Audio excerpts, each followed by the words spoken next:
Radhe Radhe, good morning, जय श्री राम। हम अपने शरीर को ठीक करने के लिए आज नाव चलाएंगे, जो तालाब में चलाई जाती है।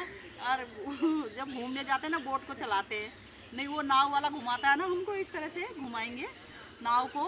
और वो कितना फ़ायदेमंद है बड़े बुजुर्गों के लिए, तो रामबाण क्रिया है, बैठ के करें, बहुत ही अच्छा लाभदायक है। इस तरह से पंजे खींच के रखें, कंधे हमारे मजबूत होंगे, दाएं बाएं का फैट कम होगा, पेट कम होगा। नाव चलाने से, नाव देखो कितना अच्छा चलाता है, उसका फाइट भी नहीं होता है, कमर और बीमारी भी नहीं होती। जो हमारी रीढ़ है वो मजबूत हो जाती है। इस तरह से कमर को सीधी करेंगे, सामने में जैसे मुट्ठी के अंदर अंगूठा बंद करेंगे, इस तरह से नाव चलाएंगे, इस तरह से हाथों को लाएंगे। सच में ही नाव चला रहे हो, जैसे कि हमने एक्शन करना है, वो तो सच में चलाता है नाव। पंजे खींच के रखें, इस तरह से चलाएं। ये देखो कितना खिंचाव दबाव आ रहा है, इस तरह से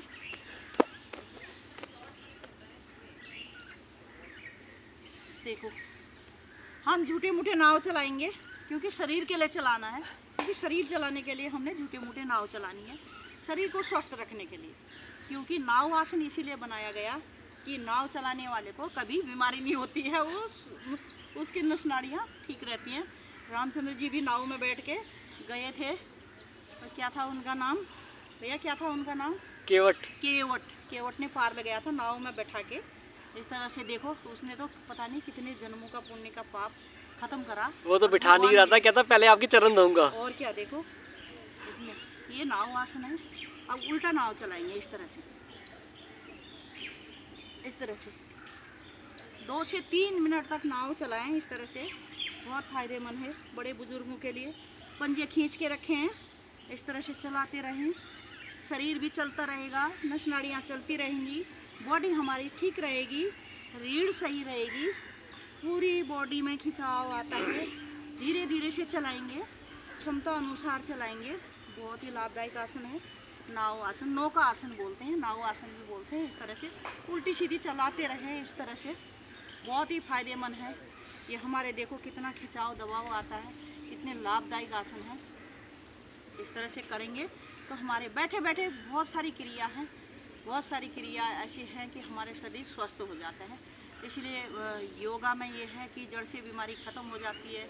जो हम सही से करेंगे, अपनी सांस को कहाँ लेनी है कहाँ छोड़ेंगे उसमें ध्यान लगाएं। सांस भर के करेंगे तो हमें लाभ मिलेगा।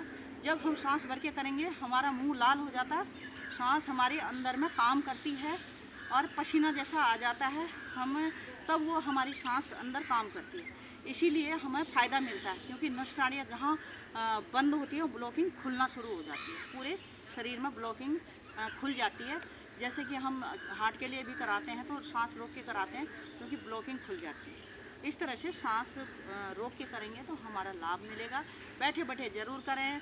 अम्मा, बड़े बुजुर्ग जो भी हैं, दादी दादा जो भी हैं, अपना ध्यान रखें, शरीर से बैठे बैठे करें। बहुत ही आसान क्रिया है, इस तरह से करेंगे तो शरीर में लाभ मिलेगा। रोज़ाना करें, बैठे बैठे पैरों को हिला उला डुला लें, इस तरह से इधर इधर उधर कर लें, इस तरह से पैरों के पंजों के इस तरह से हिलाएंगे, ऊपर नीचे करके, कितना फ़ायदेमंद है। देखो बहुत सारी क्रिया है, बैठे बैठे हाथ पैरों को हिला लेंगे, जैसे मथनी आसन बोला, इनमें सारा कुछ ऐसे बैठे बैठे करें, बहुत लाभ मिलेगा। इस तरह से करें। राधे राधे, जय श्री राम।